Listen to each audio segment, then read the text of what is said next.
Hi KK family. இந்த video தான் நீங்கள் என் சேனலில் பார்க்குற ஃபர்ஸ்ட் வீடியோ இருந்துச்சுன்னா மறக்காம என் சேனல் சப்ஸ்கிரைப் பண்ணிக்கோங்க. அப்போ தான் நான் போகிற இன்ட்ரெஸ்டிங்கான vlogs எல்லாம் உங்களுக்கு உடனே வந்து சேரும்.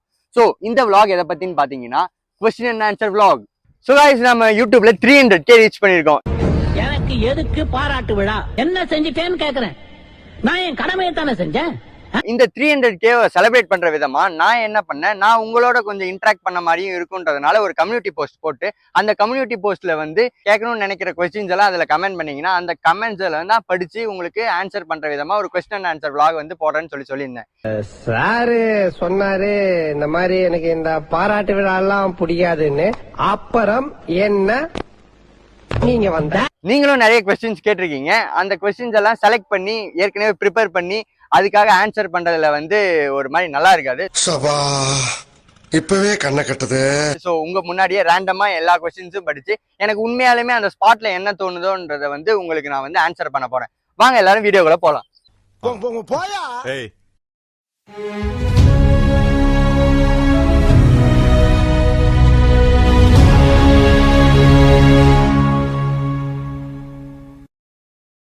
ஸோ உங்க கமெண்ட்ஸ்க்கெல்லாம் வந்து ஆன்சர் பண்ண வேண்டிய தருணம் வந்தாச்சு. சொன்னப்பல ஓவரா ரீட் அடிக்கிற குடு. ஸோ நான் இப்போ அந்த கமெண்ட்ஸ் எல்லாம் எல்லாத்தையுமே வந்து ஸ்வைப் பண்ணி பார்த்துட்டே இருக்கிறப்ப ரேண்டமாக நிறைய கொஸ்டின்ஸ் வந்து சிமிலராக ஒரே மாதிரியே இருந்த கொஸ்டின்ஸ் என்னன்னா, நீங்க சிங்கிளா, உங்களுக்கு கல்யாணம் ஆயிடுச்சா, உங்களுக்கு குழந்தை பிறந்துச்சா, இந்த மாதிரி எல்லாம் வந்து கொஸ்டின்ஸ் நிறையவே இருந்துச்சு. நீ கேட்ட ஒவ்வொரு கேள்வி என்ன செருப்பால் அடிச்ச மாதிரி இருக்குடா. இதுக்கு என்ன ஆன்சர் அப்படின்ற மாதிரி கேட்டீங்கன்னா, நான் சிங்கிள் தான். அதுவும் சாதாரணமான சிங்கிள்லாம் கிடையாது. யாருக்கும் பயப்பட தேவையில்ல. எந்த விஷயத்துக்கும் வந்து யார்கிட்டையும் பர்மிஷன் கேட்டு பண்ணணுன்ற அவசியம் எங்களுக்கு தேவையில்லை. எனக்கு தோன்ற விஷயத்த பண்ணலாம், தோன்ற நேரத்தில் சாப்பிடலாம், எனக்கு வேணுன்ற நேரத்தில் நான் வந்து வெளியில போகலாம், ஜாலியாக சுற்றலாம், வரலாம். யாருக்கிட்டையும் எந்த பர்மிஷனும் கேட்க தேவையில்லை. இஷ்டம் போல என் வாழ்க்கையை சந்தோஷமா என்ஜாய் பண்ற ஒரு சிங்கிளான ஒரு மனுஷன் நான். அப்படி இருக்கிறப்ப எனக்கு இதுவரையும் ஒரு டைம் கூட மேரேஜ் எல்லாம் ஆனது கிடையாது. அந்த மேரேஜ் ஆயிடுச்சான்ற கேள்விதான் எனக்கு இன்னமும் ஒரு மாதிரி வலிச்சுக்கிட்டே இருக்கு. அதனால எனக்கு மேரேஜ் ஆனதில்லை. அதுக்கப்புறம் மேரேஜே ஆகல, அப்புறம் குழந்தை எப்படி? நிறைய கொஸ்டின்ஸ் இதே மாதிரி வந்துட்டே இருந்துச்சு. அதுக்கான ஆன்சர் மொத்தமா சொல்லிடுறேன். ஏன்னா நிறைய பேர் இது கேட்டிருக்கீங்க. இது மொத்தமா நான் ஒரு ஆன்சரை நான் உங்களுக்கு கொடுத்துறேன். நெக்ஸ்ட் கொஸ்டின் என்னன்னா, ஒரு ரெக்வெஸ்ட் மட்டும், நீங்க எல்லாரும் சேர்ந்து வீடியோ போட்டு எவ்வளோ நாள் ஆச்சு? Missing your combo Ajay, Abu, Selva and Kiruba together. இந்த கொஸ்டினுக்கு வந்து உண்மையாலுமே நான் ஆன்சர் பண்ணணும். இதுக்கு ஆன்சர் பண்றதை தாண்டி எனக்கு வந்து கோவம் ஜாஸ்தியாக வந்துச்சு. இப்போதான் ஒரு வாரத்துக்கு ஒரு 2 வாரம்னு வச்சுக்கோங்களேன். 2 வாரத்துக்கு முன்னாடி என்ன ஆச்சுன்னா, ஃபோன் பண்ணி எல்லாத்தையும், அஜய் கரூர்ல இருந்தான், அபு வேற ஒரு இடத்துல இருந்தான். ஃபோன் பண்ணி எல்லாத்தையுமே ஒவ்வொருத்தராக கூப்பிட்றேன் நான். இந்த மாதிரி வாங்கடா ஒரு வீடியோ பண்ணலான்னு சொல்லிட்டு, அது எங்களோட எப்படி சொல்றேன், எங்களோட கேங்ல வந்து அந்த வீடியோவோட லிரிக் வந்து எங்களுக்கு நல்லா கரெக்டாக சூஸ் ஆச்சு. நாங்கள் எல்லாருமே ஒருத்தருக்கு ஒருத்தர் இந்த லிரிக்லாம் பண்ணால் நல்லா இருக்கும்னு ஒரு மாதிரி நானே ரொம்ப நேரம் திங்க் பண்ணி வச்சு அதுக்காக காஸ்டியூம் எல்லாம் ரெடி பண்ணி எல்லாம் சென்னைக்கு போயாச்சு. எல்லாமே பண்ண வேண்டிய நேரத்தில் இந்த அபுன்னு ஒரு குட்டி குழந்தை ஒன்று சுற்றிட்டு இருக்கோம். அதால தான் எனக்கு இப்போ எல்லாமே கெட்டு போச்சு. ஒரு வேலையும் இருக்காது. அது எப்படிதான் அவனுக்கு வேலை வருதுன்னே தெரியாது. கரெக்டாக எடுக்கிற நேரத்தில் டே இந்த வேலை வந்துருச்சுடா, இந்த மாதிரி ஆயிடுச்சுடா, அந்த மாதிரி ஆயிடுச்சுடான்னு வந்து ஒரு தேவையில்லாத கதையெல்லாம் விட்டுட்டு போயிடுவேன் அப்படி அவரு. எனக்குமே அதுல பர்சனலா எனக்கு வந்து அது ரொம்ப யோசிச்சு ரொம்ப நாளா பண்ணவே இல்லையே, இதை பண்ணணும் ரொம்ப யோசிச்சு பண்ணணும்னு நினைச்ச ஒரு வீடியோ. கண்டிப்பா அந்த காம்போ வந்து சீக்கிரமா வரும் பாருங்க. நெக்ஸ்ட் கொஸ்டின் என்னன்னா,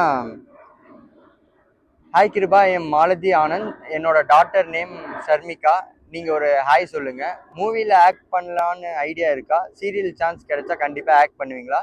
எனக்கு உங்களை ரொம்ப பிடிக்கும் தம்பி. அம்மாவை கேட்டேன்னு சொல்லுங்கள். ஃபேமிலியை நல்லா பார்த்துக்கோங்க. கண்டிப்பாக நீங்கள் ஒரு நல்ல லெவல் போவீங்க. Best of luck. தேங்க்ஸ்க்கா. இந்த மாதிரி வந்து நிறைய பாராட்டுகள், அப்ரிசியேஷன்ஸ். நான் எந்த ஒரு சின்னதாக ஏதாச்சும் ஒரு விஷயம் பண்ணாலுமே வந்து என்னை கொஞ்சம் அப்ரிஷியேட் பண்ணால் அந்த விஷயத்த நான் இன்னும் நல்லா பண்ணுவேன் அப்படின்றது வந்து எனக்கு சின்ன வயசுலேருந்தே நான் வந்து ஃபாலோ பண்ணிகிட்டே இருக்க ஒரு விஷயம். சின்னதாக ஏதாச்சும் நான் வரைஞ்சா கூட அது வீட்டில் இருக்கவங்களாம் வந்து நல்லா பண்ணுறேன்னா இன்னும் நல்லா வரைய ஸ்டார்ட் பண்ணிட்டேன். நம்ம ஏதாச்சும் சின்னதாக பண்ணுறப்ப இந்த மாதிரி சின்னதாக அப்ரிசியேஷன் கிடைக்கிறப்ப அதையே இன்னும் நல்லா பண்ணணுன்ற ஒரு மோட்டிவேஷன் நம்மளுக்குள்ளேயே ஒன்று உருவாகுது. And thanks for that. அப்புறமேட்டு ஹாய் ஷர்மிகா, சினிமாவில் சான்ஸ் கிடைச்சா பண்ணுவீங்களா, சீரியலில் சான்ஸ் கிடைச்சா பண்ணுவீங்களா அப்படின்லாம் கேட்டிருக்கீங்க. அதுக்காக தான் வந்து இவ்வளோ நாள் வந்து ஒர்க் பண்ணிகிட்டே இருக்கிறது. 2018லேருந்து நான் வந்து இந்த விஷயத்த மட்டும் விடவே இல்லை. எவ்வளோ விஷயம் மாறினாலும் இது மட்டும் என்னோட வாழ்க்கையில் இது மாறவே இல்லை. ஏன்னா இது ஒரு பேஷனாக செட் பண்ணி அதுக்காக வந்து நிறைய ஒர்க் பண்ணி கொஞ்சம் கொஞ்சமாக எல்லாத்தையும் கற்றுக்கிட்டேன்னுலாம் சொல்ல முடியாது. கொஞ்சம் கொஞ்சமாக இதுலேயே கற்றுக்கிட்டு தான் இருக்கேன் நிறைய விஷயத்த. ஆனால் கண்டிப்பாக நான் எப்பயும் சொல்கிறது தான், ஒரு பிச்சைக்காரன் ரோல் கிடைச்சா கூட அதை வந்து ஒரு 2 நிமிஷம் த்ரூ அவுட்டாக என்னை காட்டுறாங்கன்றப்ப அதை பண்ணுறதுக்கு நான் தயார் தான். இதுதான் பண்ணுவேன் அதுதான் பண்ணுவேன்னு எனக்குன்னு ஒரு செட் வச்சுக்கிட்டு அதில் தான் நான் போவேன் அப்படின்றதெல்லாம் எதுவுமே கிடையாது. எந்த ரோல் கொடுத்தாலுமே பண்ணுவேன்றது வந்து இந்த இடத்துல நான் தெரிவிச்சுக்கிறேன். ஸோ கண்டிப்பாக சான்ஸ் கிடைச்சா பண்ணுவேன். Next question. இந்த இயர் ஸ்டார்ட் ஆகி 2 months ஆச்சு. உங்களுக்கு இந்த 2 monthsல என்ன ஹாப்பி டேஸ் அண்ட் டிஸ்கிரைப் பண்ணுங்கள். சேட் டேஸை நெக்லெக்ட் பண்ணிக்கோங்க. குட் டேஸை கிளியராக டிஸ்கிரைப் பண்ணுங்கள். குட் டேஸ்னால் எப்படி சொல்கிறது, இந்த டிசம்பர் லாஸ்ட்டில் வந்து நான் மாலை போட்டேன். டிசம்பர் லாஸ்ட்டில் மாலை போட்டேன். இப்போ ஜனவரி எண்டில் தான் வந்து நான் மலைக்கு போயிட்டு வந்தேன். டிசம்பர் லாஸ்ட்லேருந்து இப்போ வரையுமே வந்து நான் ஒரு பழக்கத்தை மாற்றிருக்கேன்னா இந்த இடத்துல எனக்கு சொல்கிறதுக்கெலாம் கூச்சம் இல்லை. ஸ்மோக்கிங் ஹேபிட் எனக்கு இருந்துச்சு. டிசம்பர் லாஸ்ட்லேருந்து விட்டேன். இப்போ வரையுமே வந்து இப்போ வந்து மார்ச் ஆக போகுது. இப்போ வரையுமே நான் வந்து ஒரே ஒரு ஸ்மோக் கூட நான் வந்து பஃப் பண்ணதே கிடையாது இது வரையுமே. ஸோ இந்த விஷயம் வந்து என் லைஃப்பில் வந்து இந்த 2024 வந்து மாறி இருக்கு. ஸோ முதல்ல சிகரெட்டை நிறுத்து. நிப்பாட்டுன்னு சொன்னேன். சிகரெட்டை நிறுத்துவியா? நிறுத்திட்டேங்க. Very good. அது அவ்வளோ சீக்கிரம் யாராலையுமே மாற்றிக்க முடியாது டக்குன்னு. அதை நான் மாற்றிக்கிட்டேன்றதுனால எனக்கு இத்தனை நாளுமே ஒரு மாதிரி ஹாப்பி டேஸாக போயிட்டு இருக்குது. எனக்கு நீங்கள் இதை கேட்ட உடனே எனக்கு அதுதான் தோணுச்சு, அதனால் சொல்லிட்டேன். டன். ஹாய் அண்ணா, congratulations for 300K family. Thank you. And நீங்கள் உங்களோட கோல் ரீச் பண்ணுறதுக்கு என்னோட wishes stay happy and keep smile always. தேங்க்யூம்மா. என்னோட கொஸ்டின்ஸ் வந்து நீங்கள் எப்போ மேரேஜ் பண்ணுவீங்கன்னா எனக்கு கூட பிறந்த தங்கச்சி ஒருத்தங்க இருக்காங்க. அவங்க இப்போ தான் காலேஜ் பண்ணிட்டுருக்காங்க. ஸோ அவங்களுக்கு வந்து கல்யாணமே வந்து பார்த்தீங்கன்னா இன்னும் 2-3 yearsலாம் வந்து ஆகும்.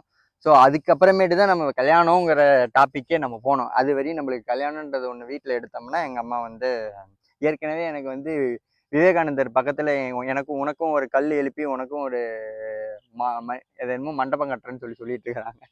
அதுக்கு முன்னாடியெல்லாம் நான் வந்து கல்யாணம் பேச்சு எடுத்தேன்னா விவேகானந்தர் பக்கத்தில் என்னையும் கொண்டு போய் உட்கார வச்சிருவாங்க. சரி, அப்புறம் என்ன, மேரேஜுக்கு அப்புறமேட்டு ரீல்ஸ் அண்ட் வீடியோஸ் பண்ணுவீங்களா? கண்டிப்பாக பண்ணுவேன். ஆனால் அவங்களோட பண்ண மாட்டேன். நீங்கள் நினைப்பீங்க நீங்கள் அவங்களோட வீடியோஸ்லாம் பண்ணுவீங்களா, அவங்களோட vlogs எல்லாம் பண்ணுவீங்களான்னா எங்கள் வீட்டில் அதுக்கும் வந்து செருப்பில் தான் அடிப்பாங்க. இது எல்லாமே வந்து என்னோடையே போட்டோம் அப்படின்றதுனால நான் மட்டும்தான் பண்ணுவேன். உங்களுக்கு காட்டணுன்றதுக்காக அவங்கள வேணா ஒரு 2 ஃபோட்டோஸ் அந்த மாதிரிலாம் வந்து கண்டிப்பாக காட்டுவேன். மேரேஜுக்கு அப்புறமேட்டு வீடியோஸ் vlogs எல்லாமே வரும். ஆனால் எல்லாமே தனியாக தான் வரும். பாருங்கள். அம்மாவுக்கு மறக்க முடியாத மாதிரி என்ன செய்யணும்னு நினைக்கிறீங்க? அம்மாவுக்கு மறக்க முடியாத மாதிரி என்ன செய்யணும்னா, இது வரையும் எதுவுமே பெருசாலாம் செஞ்சதில்லை. அம்மாவுக்கெல்லாம் பெருசாக செஞ்சதில்லை. இது வரையும் அம்மா கிட்டேருந்து தான் நிறைய பிடிங்கி எல்லா விஷயமும். இப்போ ஈவன் நான் போட்டிருக்க இந்த வாட்சு, செருப்பு, ஷூ எல்லாமே வந்து அம்மா கிட்ட இருந்து தான் வாங்கினது தான் இருக்கும். எப்பயுமே எல்லாமே நான் எங்கள் அம்மா கிட்டேருந்து தான் பிடிங்கி எல்லா விஷயத்தையுமே பண்ணி இருந்திருக்கிறேன். இது வரையும் நான் பெருசாலாம் எதுவுமே செஞ்சது கிடையாது. என்ன செய்யணும்னு நினைக்கிறீங்கன்னா, எப்பயுமே கூடயே இருந்தால் நல்லாயிருக்கும். அது மட்டும் அவங்களுக்காக நான் வந்து எப்பயுமே செய்வேன். அவங்களுக்கு நான் என்ன செஞ்சுருக்கேன் பெருசான்னா, எதுவும் பெருசாலாம் செஞ்சதே இல்லை. இப்போ 2022ன்னு நினைக்கிறேன், அவங்க பர்த்டேக்கு வந்து அப்பாவோட ஸ்டாச்சு கிஃப்ட் பண்ணேன். அது மட்டும்தான் எனக்கு தெரிஞ்சு அவங்களுக்கு நான் செஞ்சதுலேயே ஒரு பெரிய விஷயம். ஒரு மாதிரி ஹார்ட்ஃபுல்லான ஒரு கிஃப்ட். அது மட்டும்தான். பெருசாக வேறு எதுவுமே செஞ்சதில்லை. எப்பயுமே கூடயே இருக்கணும். அது மட்டும்தான் நான் வந்து அவங்களுக்காக செய்யணும்னு நினைக்கிறேன். அவ்வளோதான். Next, what is your next plan and actually what is there in your mind? என்ன இதுக்கு மைண்டுன்னா எதுவுமே இல்லை மைண்டில். இந்த vlog எடுக்கிறதே வந்து பார்த்தீங்கன்னா செகண்ட் டைம். என்ன பிளான்னா, நேற்றே வந்து இந்த vlog எல்லாம் வச்சு ஷூட் பண்ணியாச்சு. இது வந்து செகண்ட் டைம் நான் உங்ககிட்ட பேசிகிட்டு இருக்கேன். இதுதான் உண்மை. இந்த vlog வந்து நேற்றே எல்லாமே ஷூட் பண்ணியாச்சு. இந்த மைக் இருக்குல்ல, இந்த மைக்கை வந்து சார்ஜ் போயிடுச்சு அடுக்குது பாதியிலேயே. 30 minutes இந்த vlog நான் எடுத்து முடிச்சுட்டு லாஸ்ட்ல எண்டிங்ல பார்க்குறேன், வாய்ஸே இல்லாமல் ஊமை படம் ஓடிட்டு இருக்குது. அப்படி இருக்கப்ப பிளான் பண்ணி செய்யற விஷயம் எதுவுமே எனக்கு நடக்க மாட்டேங்குது. அதனால ஒரு மாதிரி கோ வித் ஃப்ளோ. அது பாட்டுக்கு போயிட்டே இருக்குது. நானே கூடயே போயிட்டு இருக்கேன். நல்லது நடந்தாலும் ஏற்றுக்கிறேன், அதில் ஏதாச்சும் தப்பாக நடந்தாலும் ஏற்றுக்கிறேன். என்ன பண்ணுறது, போகிற வழி வந்து எப்பயுமே ஒரே மாதிரி இருக்கும்னு நம்ம டிசைட் பண்ணவே முடியாதுல்ல. அதனால வந்து போகிற வழி எல்லாமே நம்மளுக்கு ஏற்ற வழி தான் அப்படின்ற மாதிரி மாற்றி ஒரு இடத்துல அந்தந்த மூமெண்ட்ஸ் என்ஜாய் பண்ணிட்டு அப்படியே ஜாலியாக போயிட்டு இருக்கேன். கொஸ்டின்னா, ஐயோ டிகிரி, ஐயோ இதை பற்றி கேட்டிங்கன்னா இந்த vlog எங்கள் அம்மா பார்த்தாங்கன்னா என்னை என்ன பண்ணுவாங்கன்னே தெரியாது. ஆக்சுவலாக நான் பிஎஸ்சி கம்ப்யூட்டர் சயின்ஸ் டிகிரி ஹோல்டருங்க. நான் வந்து பிஎஸ்சி கம்ப்யூட்டர் சயின்ஸ் முடிச்சிட்டேன். ஆக்சுவலாக நான் 12th வந்து மேக்ஸ் பயாலஜி குரூப் தான் எடுத்தேன்.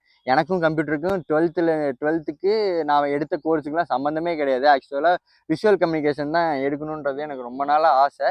நான் 12th முடித்த உடனே எங்கள் வீட்டில் எல்லாமே அதுக்காக ஒர்க்கெல்லாம் பண்ணாங்க. நிறைய பேர்கிட்ட அப்பாயின்மெண்ட்ஸ் எல்லாம் கேட்டாங்க. அது என்னதுடா அந்த அதுக்காக நிறைய இடத்துல அப்ளிகேஷன் ஃபார்ம்ஸ் எல்லாம் கேட்டாங்க. நான் இங்கே எம்ஜிஆர் காலேஜ், லயோலா காலேஜ், அந்த மாதிரி எல்லா காலேஜிலும் நானும் என் சைடில் எல்லாம் ஹிந்துஸ்தான் அப்படி எல்லாம் கோயம்புத்தூர், சென்னைலாம் எப்பயுமே இந்த 12th முடிச்சுட்டு நம்ம பசங்களாம் என்ன பண்ணுவோம்னா நம்ம ஏதாச்சும் ஒரு பெரிய காலேஜில் சேரணும். இந்த இனிது படம் அதெல்லாம் பார்த்துட்டுலாம் மனசெல்லாம் கெட்டு போயிட்டு நம்ம காலேஜ் லைஃபை ஹீரோவாக வாழ போகிறோம் அப்படின்ற ஒரு இமேஜினேஷன், ஒரு கற்பனை உலகத்தில் பெரிய பெரிய காலேஜெல்லாம் போயிட்டு அப்ளிகேஷன்லாம் வாங்கிட்டு வந்த உடனேவே நம்மளுக்கு ஹாப்பி ஆகிடும். அவ்வளோதான், நம்ம அடுத்த 3 வருஷம் வாழ்க்கை 4 வருஷம் வாழ்க்கை வந்து நம்ம தாண்டா அப்படின்ற மாதிரிலாம் நினைப்போம். ஆனால் வழக்கம் போல் எனக்கும் அந்த மாதிரி நடக்கவே இல்லை. ஒரே ஒரு ஸ்கொயர் பாக்ஸ் ஒரு காலேஜோட முடிச்சிட்டேன் நான். ஆனால் அந்த காலேஜ்லேயுமே எனக்கு நிறைய மெமரிஸ் இருக்குது.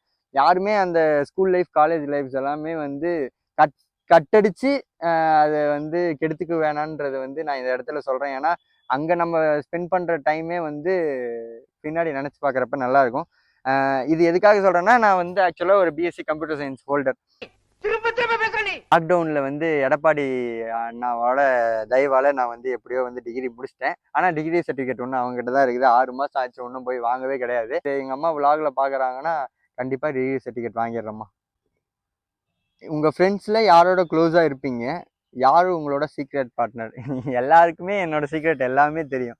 மோஸ்ட்லி சீக்ரெட்டுன்னு எதுவும் மறைச்சி வச்சு பண்ணுறதா இது வரையும் எதுவுமே மறைச்சி பண்ணுறது இல்லை. எல்லாருமே வந்து எப்பயுமே ஓப்பனாக எல்லா விஷயத்தையுமே பேசிட்டு எல்லாமே தான் பண்ணும். ஆக்சுவலாக ஐஃபோனில் வந்து லாக்குன்னா என் லாக் எல்லாருக்குமே தெரியும். அந்த லாக்குள்ளே ஹிட்டன் ஃபைல்ஸ்ன்னு ஏதாச்சும் ஒன்று இருக்குன்னா அந்த ஹிட்டன் ஃபைல்ஸோட லாக்குமே வந்து எல்லாருக்குமே தெரியும். அப்புறம் எங்கேருந்து நான் சீக்ரெட்லாம் மெயின்டைன் பண்ணுறது? அதுக்கெல்லாம் வாய்ப்பே கிடையாது. யார் என் கூட இருக்காங்களோ அவங்கக்கிட்ட நான் எப்பயுமே க்ளோஸாக தான் இருப்பேன். எல்லா விஷயத்தையுமே ஷேர் பண்ணுவேன். இப்போ என் கூட க்ளோஸாக இருக்காங்கன்றப்ப நான் நெக்ஸ்ட்டு என்ன பண்ணுறேன்றதை வந்து அவங்களுக்கே தெரியும்.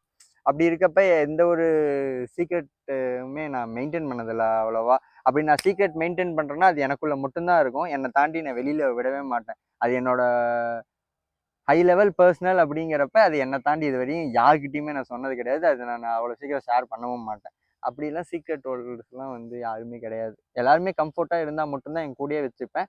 அப்படி கம்ஃபர்ட் ஜோனில் இருக்கிறவங்க தான் நீங்கள் பார்க்குறவங்க எல்லாருமே. ஹாய் கிருபா, நீங்கள் டிக்டாக்ல வீடியோ போடும்போது இந்த அளவுக்கு ஃபேமஸ் ஆவீங்கன்னு நினச்சிங்களா? யோசிச்சு டிக்டாக் போட ஆரம்பிச்சிங்களா? சத்தியமாக இல்லைங்க. ஆனால் என்னெல்லாம் ஒரு மனுஷன் நினச்சி இவ்வளோ ஃபாலோ பண்ணி இப்போ 300K இப்படி இந்த சரௌண்டிங்லாம் உட்கார வச்சு வீடியோ பண்ண வைக்கிறது ரொம்ப பெரிய விஷயம். இதெல்லாம் வந்து என் கற்பனைக்கு அப்பாற்பட்ட விஷயம். உண்மையாலுமே ஒரு மாதிரி காலேஜ் லைஃப்பெல்லாம் ஹீரோ மாதிரிலாம் சுற்றுற மாதிரிலாம் நான்லாம் வந்து இது வரையும் காலேஜ் லைஃப்லாம் இல்லை. எல்லாரும் மாதிரியும் சராசரியாக ஜாலியாக ஒரு லாஸ்ட் பெஞ்சில் உட்காந்துட்டு விளையாடிட்டு அப்பப்போ ஒரு சின்ன சின்ன சேட்டை பண்ணிக்கிட்டு இந்த மாதிரி ஒரு மாதிரி சராசரியான வாழ்க்கை வாழ்ந்துட்டு இருந்தேன் நான். என் லைஃப்லேயும் ஒரு காலேஜ் லைஃப்பில் எப்பயும் போல் ஒரு லவ் இருந்துச்சு. அந்த லவ் பிரேக்கப்பை வந்து தாங்க முடியாமல், அந்த பெயினை பேர் பண்ண முடியாமல் சும்மா ஃபோனை நோண்டிக்கிட்டே இருப்பேன். அப்போ வந்து இந்த டிக்டாக்னு ஒன்று இருந்துச்சு. சும்மா சோஃபாவில் படுத்துக்கிட்டு இப்படின்னு ஃபோனை நோண்டிக்கிட்டு நான் வந்து ரீல்ஸ் பண்ணிட்டு இருந்தேன்.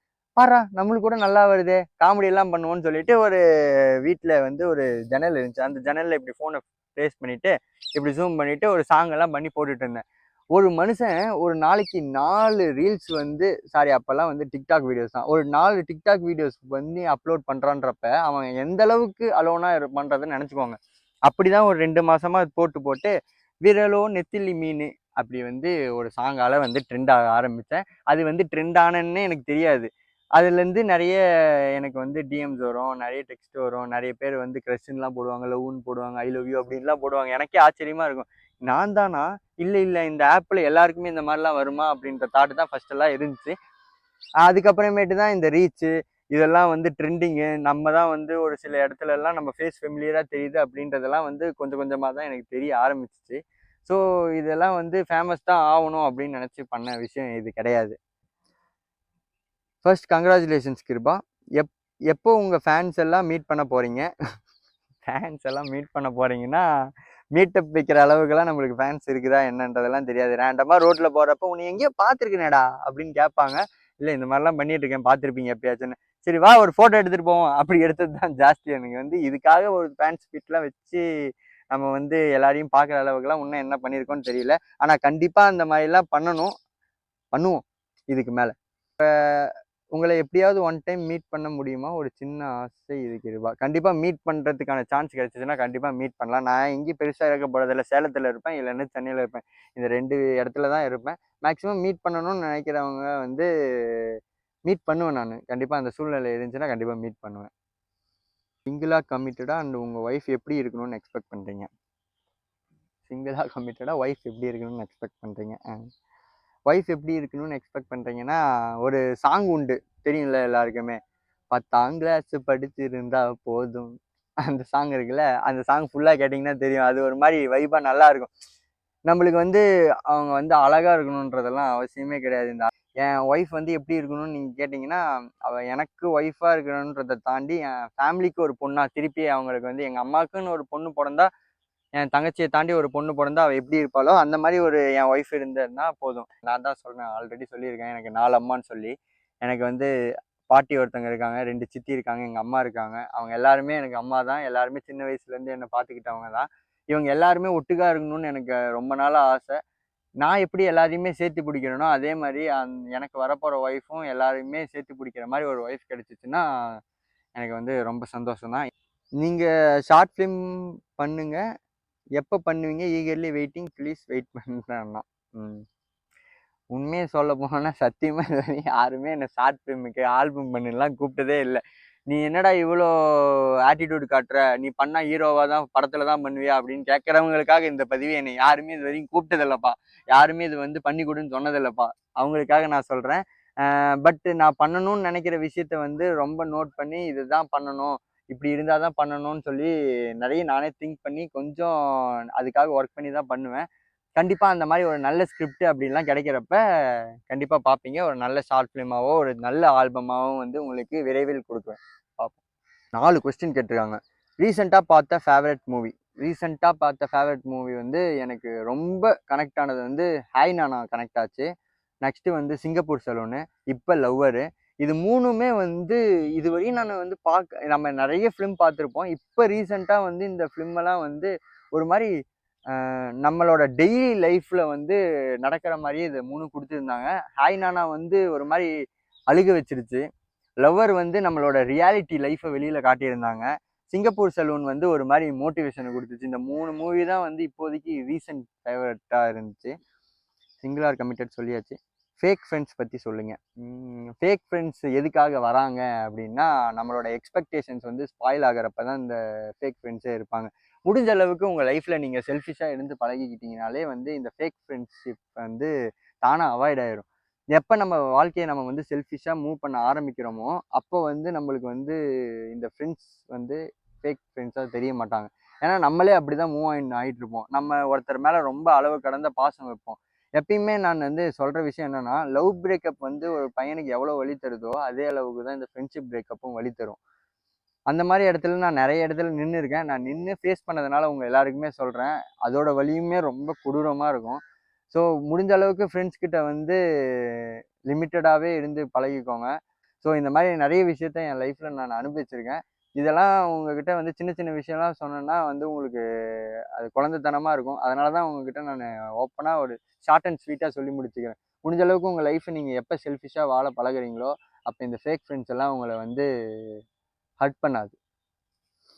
அப்புறம் ரீக்ரியேஷன் வீடியோஸ் எல்லாம் போடுங்க. ரீக்ரியேஷன் வீடியோலாம் வந்து பண்ணணும்னு ரொம்ப நாளாக ஆசை. இப்போ ரீசெண்டாக வந்து ஒரு சிலதெல்லாம் இன்ஸ்டாவில் பார்த்து ரீக்ரியேஷன் வீடியோலாம் நம்மளும் பண்ணணும்னு வந்து ஒரு 2-3 சாங்கெல்லாம் எடுத்தது உண்டு. நம்ம எனக்கு எப்படின்னா ஒரு விஷயம் அப்படியே ஆப்டாக இருக்கும். அந்த சீனுக்கு வந்து கரெக்டாக நான் பண்ணியிருந்திருப்பேன். ஆனால் இன்னொரு சீனில் வந்து ஏதாச்சும் ஒரு மிஸ்டேக் பண்ணியிருப்போம். ஆனால் என் கண் அதுலேயே தான் இருக்கும். அந்த ஒரு வீடியோ போடுறப்ப மட்டும் எனக்கு வந்து நம்ம இதில் விட்டுட்டோமே, இது மட்டும் நல்லா இருந்தால் நல்லா இருக்குமே அதிலே தோணிட்டு இருக்கிறதுனால அந்த வீடியோ நான் போடவே மாட்டேன். இந்த மாதிரி வந்து நான் வந்து 3 வீடியோ நான் விட்டுருந்துருக்கேன். அதனால் ரீக்ரியேஷன் வீடியோ வந்து பர்ஃபெக்டாக எடுக்கணும், பர்ஃபெக்டாக எடுத்து பர்ஃபெக்டாக கொடுக்கணுன்றதுனால இன்னமும் வெயிட்டிங்லேயே இருக்கேன். அந்த ரீக்ரியேஷன் வீடியோவும் கொடுத்துரும். பாப்போம். எக்ஸ்பெக்ட் பண்ணாத விஷயம் நடந்திருக்குதா? எக்ஸ்பெக்ட் பண்ணாத விஷயம்லாம் நிறையவே நடந்திருக்கு. சந்தோஷமாக நடந்திருக்குது, அழுகையாக நடந்திருக்குது, ஷாக்கிங்கில் நடந்திருக்குது. நிறைய பேர் வந்து புதுசாக கிடச்சிருந்துருக்காங்க. எக்ஸ்பெக்டே பண்ணாத நேரத்தில் நிறைய பேர் விட்டுட்டு போயிருந்துருக்கிறாங்க. இந்த மாதிரி எக்ஸ்பெக்ட் பண்ணாத விஷயம்லாம் என் லைஃப்பில் நிறைய நடந்திருக்குது. டிஸ்கிரைப் பண்ணி சொல்ற அளவுக்கு எனக்கு எதுவுமே பெருசா ஞாபகம் இல்லை. எதுவும் பெருசா ஆழமா இல்லை. அதெல்லாம் ஆழமா இருக்கிறது எதுவுமே இந்த இடத்துல சொல்ல முடியாது. வாட்ஸ் யுவர் ட்ரீம் அண்ணா? ட்ரீம் அண்ணானா இதை பாருங்க, இதெல்லாம் பார்த்துட்டு இருப்பீங்கள்ல, இந்த மாதிரி சுற்றி ஒரு நல்ல ஒரு பிளேஸில் ஒரு எனக்கு பெரிய வீடெல்லாம் கட்டி அப்படியே ஒரு மாதிரி லக்ஸூரியாக இருக்கணும் அப்படின்றதெல்லாம் சுத்தமாக ஆசையே கிடையாது. இந்த மாதிரி ஒரு மாதிரி நல்ல ஒரு வீடு, ஒரு இந்த படத்துல எல்லாம் பார்த்துருப்பீங்களா இந்த தொட்டி வீடு, அந்த மாதிரி ஒரு தொட்டி வீடு கட்டி என் ஃபேமிலி எல்லாரோடையும் சேர்ந்து எனக்குன்னு ஒரு ஃபேமிலி, குட்டி ஃபேமிலியை வச்சு ஒரு மாதிரி ஜாலியாக ஒரு மாதிரி சந்தோஷமா இல்லைனாலும் ஒரு மாதிரி நிம்மதியாக ஒரு வாழ்க்கை வாழணுன்ற ஒரு ஆசை இருக்குது. இதுக்கப்புறமேட்டு இன்னொரு கொஸ்டின் என்னன்னா, எல்லாருமே இந்த லவ் பண்ணுறீங்களா அந்த மாதிரி கேட்ட கொஸ்டின் தாண்டி இன்னொரு கொஸ்டின் எல்லாருமே ஒரே மாதிரி கேட்குறீங்கன்னா இந்த கொஸ்டின் தான் கேட்டிருந்தீங்க. நீங்களும் மணி அண்ணாவும் ஏன் பேச மாட்டீங்க, ஏன் முன்ன மாதிரி ஒட்டுக்கா இல்லை, அந்த மாதிரி கொஸ்டின்ஸ் எல்லாமே வந்து கேட்டிருந்தீங்க. வெயிட் பண்ணுங்க, அந்த கொஸ்டினுமே படிச்சிடறேன் நான். மணி ராஜு கூட பேச மாட்டீங்களா? கனி அக்காவை மணி அண்ணாவோட சேர்த்து வைங்க கிருபா கிரேஸ். மணி அண்ணா கூட பேச மாட்டீங்களா? மணி அண்ணா ராஜு அண்ணா கேங் கூட பேசுறது இல்லை. இதெல்லாம் வந்து வந்துக்கிட்டே இருக்கிற கொஸ்டின். கனி அக்கா சக்தி அக்கா கூட பேச மாட்டீங்களா? கனி மணி ஏன் பிரிச்சிங்க, ரீசன் சொல்லுங்க. நான் பிரிச்சேனா? இதெல்லாம் வந்து உங்ககிட்ட வந்து நான் கொஸ்டின் பண்ணேன்னா வந்து இதெல்லாம் இப்பயும் வந்து ஒரு கண்டென்ட் எடுத்து ஒரு கான்ட்ரவர்சியாக திருப்பி அவங்க லைஃப்பில் கொடுக்குற மாதிரி ஆயிரும். இதை நான் சொல்கிறத விட மணியை சொன்னான்னா உங்களுக்கு இன்னும் நல்லா இருக்கும்ல. ஸோ எக்ஸ்க்ளூசிவாக உங்களுக்கு வந்து மணிக்கே கால் பண்ணிடுறேன், அவங்ககிட்டே கேட்டு தெரிஞ்சுக்கோங்க.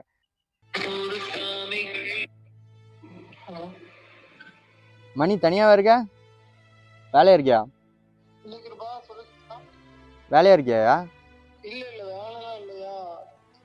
சரி, ஒரு விளாக் ஒன்று இப்போ எடுத்துட்டு இருக்கேன். ஒரே நிமிஷம் அப்படியே. விளாக் ஒன்று இப்போ எடுத்துட்டு இருக்கேன். அதில் வந்து ரேண்டமாக எல்லாருமே என்ன கொஸ்டின் கேட்குறாங்கன்னா, நீங்கள் ஏன் மணி அண்ணா ராஜு அண்ணா கூடலாம் பேசுறதில்ல, மணி ராஜு கேங்களோட ஏன் சேர்றதில்ல, நீங்கள் ஏன் வந்து மணிக்கனியை பிரிச்சிட்டிங்க, நீங்கள் ஏன் முன்ன மாதிரி மணி அண்ணா கூட வெளியில் போகிறதில்ல, சுற்றுறதில்ல, ஏன் மணி அண்ணா உங்கள் வீட்டுக்கு வர்றதில்ல, அதுக்கப்புறம் என்ன சொல்கிறாங்க, இதெல்லாம் சொல்கிறாங்க. அப்புறமேட்டு நீங்கள் முன்ன மாதிரி நீங்கள் ஏன் அவங்க கூட பேசுறதில்ல, அமர்நந்து பையனோட பர்த்டே போகிறப்ப கூட நீங்கள் தனியாலாம் இருந்தீங்க அப்படின்லாம் வந்து நிறைய கொஸ்டின்ஸ் வந்து மணி அண்ணா நீங்கள் ஏன் மணி அண்ணாவோட வீடியோ பண்ணுறதில்ல, இந்த மாதிரிலாம் நிறைய கேட்டுகிட்டே இருக்கிறாங்க. அதுக்கு வந்து இவங்களுக்கு வந்து நான் இப்போ பதில் சொன்னேன்னு வையேன், அது எந்தளவுக்கு அவங்க ஏற்றுக்குவாங்கன்னு தெரியாது. ஸோ ரசிகனான மணியே வந்து இதுக்கு பதில் சொல்லிட்டாங்கன்னா அவங்களுக்கு கொஞ்சம் சந்தோஷமா இருக்கும்ல, அதனால தான். அப்படியே சொல்லிடுறீங்களா? சிம்பிளா இருக்கு. ஆன்சர் என்னன்னா, நீ சொல்லணும், என்ன சொல்லணும்னா, நான் ஒன்னும் அவனை விட்டு போல, அவன் தான் இப்போ கொஞ்சம் விலகிட்டு இருக்கான் அப்படின்னு சொல்லிட்டு போயிட்டு. பிராங்கா சொல்லணும்னா வேற ஒண்ணுமே இல்லை, நம்மளுக்குள்ள பிரச்சனை எதுவுமே. நான் உங்ககிட்ட பேசிட்டு தான் இருக்கேன், வாங்கிக்கிறேன். எப்பவும் போல பேசிட்டு தான் இருக்கேன். என்ன என்னால சேலம் வர முடியல, ஏன்னா சேலம் வந்தேன்னா நம்ம எப்பவும் ஒரே மாதிரி வீட்டுல சுத்திட்டு இருப்போம், வெளியில பேசுவோம், வீடியோ போடுவோம், ஏதாவது நடப்போம். பாக்குறவங்களுக்கு இந்த மாதிரி எல்லாம் கொஸ்டின் வராது. சேலம் ஏன் வரலன்னா அது உனக்கு தெரியும். அதுவுமே அப்படியே எல்லாரும் முன்னாடி சொல்லிட்டேன் நானு. மணி ஏன் சேலம் வரலன்னா, இதுவரையும் மணி எல்லாருமே சேர்ந்து தான் நம்ம வீட்டில் இருந்து நிறைய டைம் ஸ்பெண்ட் பண்ணியிருக்கோம். அந்த டைம்ஸ் எல்லாமே திருப்பி ரீகால் ஆக ஆக என்னதான் வந்து விலகி இருந்தாலுமே அந்த ஒரு விஷயம் வந்து மைண்டில் திருப்பி ஓட ஆரம்பிச்சிடும் எல்லாத்துக்குமே. திருப்பி அதை அவன் இப்போ தான் வந்து அன்பெனும் ஆயுதம் அப்படி இப்படின்னு ஒரு மாதிரி வேற மாதிரி ஒரு ஸ்டேஜுக்கு போயிட்டு இப்போ தான் வந்து ஏதோ ஒன்று பெருசாக பண்ணிட்டு இருக்கான். அப்படின்றப்ப இந்த மாதிரி ஒரு ஃபீல்ஸ் திருப்பி வர்றதுனால என்னதான் விலகி இருந்தாலுமே அந்த ஃபீல்ன்றது வந்து எல்லாருக்குமே உள்ளார இருந்துக்கிட்டே தான் இருக்கும். அது நம்ம திருப்பி என்னாலேயே அவன் லைஃப் திருப்பி போயிட்டு இருந்துச்சுன்னா அது வந்து இன்னும் நல்லா இருக்காதுன்ற ஒரு ரீசனுக்காக தான் நானுமே அது பெருசாக அவன் வந்து வாவான்னு இது வரைக்கும் கூப்பிட்டதே கிடையாது. ஆனால் வெளியில பார்க்குற இடத்துல எல்லாம் மீட் பண்ணி பேசிட்டு இருந்தோம். அதுலயும் நடுவுல நம்மளோட, அதாவது என்னோட ஃபாலோவர்ஸ் அவரோட இவங்களால தானே உங்களுக்கு பிரச்சனை, மறுபடியும் எதுக்கு அவங்களோட பேசிட்டு வச்சுட்டு இதெல்லாம் கேட்டு இது பண்ண மாதிரியே அதே மாதிரி உன் கமெண்ட்ஸையும் நான் நிறைய படிச்சேன். இந்த மாதிரி அவங்களை பிரிச்சுட்டீங்க வச்சுட்டீங்க இப்படிலாம் சொன்னதுனால ஒருவேளை நம்ம விலகிட்டு கொஞ்சம் தூரம் தள்ளியே இருந்தோம்னா இந்த மாதிரி கமெண்ட்ஸ் உனக்கும் வராது எனக்கும் வராது அப்படின்னு நான் நினைச்சிட்டு இருந்தேன். எனக்கு ஓப்பனா சொல்லணும்னா அங்க வர்றதுக்கு ஏன் இஷ்டம் இல்லைன்னா அம்மாவை பார்க்கணும், பாப்பாவை பார்க்கணும்லாம் நிறைய ஆசை இருக்கு. ஆனா அங்க வர்றதுக்கு ஏன் விருப்பம் இல்லைன்னா அந்த பர்சனும் அங்கேயே இருக்கிறதுனாலதான். நம்ம போயிட்டு தேவையில்லாம மறுபடியும் பிரச்சனை ஆகக்கூடாது இல்லையோ, அதனால வந்துதான் திருப்பியும் அழுத்தமா ஒரே ஒரு விஷயம் சொல்லுறேன். கிருபானால எந்த பிரச்சனையும் இல்ல. கிருபானால அறிமுகமான ஒரு பர்சனால என் வாழ்க்கையில பிரச்சனைங்கிறதுனாலதான் கிருபா கூடயும் என்னால முழுசா டைம் ஸ்பெண்ட் பண்ண முடியல. அவ்வளவுதான் விஷயம். அதே மாதிரி இன்னொரு விஷயம் என்ன சொல்லணும்னா, நீங்க ஏன் மணி அண்ணா ராஜு அண்ணா கேங் கூட எல்லாம் சேரதில்ல அப்படின்லாம் ராஜுனா முதல்ல கேங்கே கிடையாது. அதுக்குமே இவங்க சொல்றதுக்கு மேல நானும் ஒரு விஷயம் சொல்லிடுறேன். இதுவரையும் வந்து மணி என் கூட விளையாடின மாதிரி எல்லாம் இதுவரையுமே இப்ப யாரு கூட இருந்தாலுமே சொல்றேன், அவன் இதுவரையும் யாரு கூடயும் நான் விளையாடி பார்த்ததும் இல்லை, இதுக்கு மேல விளையாட வேணும்ன்றதுன்னு எனக்கு தெரியவே இல்லை. அந்த அளவுக்கு வந்து க்ளோஸா தான் இருந்தது. அதை வந்து நாங்க இப்படிதான் இருந்தோம் அப்படிதான் இருந்தோம்ன்றது வந்து பெருமையா சொல்லிக்கிறதுக்கும் எனக்கு வந்து அது பெருசாலாம் தோணுனது இல்லை. எனக்கு தெரிஞ்சோ தெரியாமலோ அது இப்படிலாம் தெரியாது. நான் நிறைய ஒரு ஒரு பையனுக்காக நான் நிறைய இடத்துல அழுதுருக்கேன்னா அது இந்த நாய்க்கு மட்டும்தான். அவனும் அப்படிதான் நினைக்கிறேன். எனக்கே தெரிஞ்சு ஒரு 2 டைம் அழுதுட்டான். அதே மாதிரி நானும் ஒருத்தன் பிரிஞ்சிருந்து அழுதுருக்கேன்னா எனக்கு அதெல்லாம் நடந்ததே கிடையாது. நான் அப்படிலாம் என் வாழ்க்கையில ஒரு 2 டைம் அழ விட்டுருக்கான். இந்த பாண்டிங் இது வரைக்கும் யாருக்கும் வரல. விளையாடுறது கூட நாளைக்கு வர வாய்ப்பு இருக்கு. இந்த கண்ணீர்லாம் அவ்வளவு சீக்கிரம் வராது. சரியா, இதுதான் எல்லாருமே கேட்டே இருந்தாங்க. சரி நான் சொன்னேன்னா அதுல வந்து ஏதாச்சும் பிழை திருத்தங்கள்லாம் இருந்துச்சுன்னா அது வேற தனியா ஓடுமேன்றதுனாலதான் உனக்கே கால் பண்ணி சொல்லிட்டேன். நான் சொல்லிட்டேன். ஒன்றும் இல்லை, நாம சீக்கிரமா இருக்கோம். ஃபுல் ஸ்டாப் வச்சிருவோம் கண்டிப்பா. திருப்பி நாங்களே வந்து இப்போ ரீசெண்டா நான் தான் சொன்ன மாதிரி வந்து ஃபோன் பேசுறதை தாண்டி பேராகிராஃபாக மெசேஜ் தான் ஜாஸ்தியாக போயிட்டு இருந்துச்சு 2 பேர்த்துக்குமே. வந்து அன்பெனும் ஆயுதம் ஷூட்டில் வந்து 3rd எபிசோடில் வந்து ஒரு லவ் சீன் அப்போ நான் சேட் பண்ணிட்டே இருக்கிறேன். அவன் வந்து என்ன சொல்கிறான், இந்த மாதிரி எனக்கு வந்து பிரேக்கே கொடுத்துட்டாங்கய்யா, கண்ணு கலங்கிடுச்சுன்னு, தயவு செஞ்சு நான் அப்புறம் பேசுகிறேன்யா, நீ போய் வேலையை பாரு, அப்புறம் கூப்பிட்றேன் அப்படின்னு சொல்லிட்டு டெக்ஸ்ட் வந்து பாதியிலே ஸ்டாப் ஆயிடுச்சு.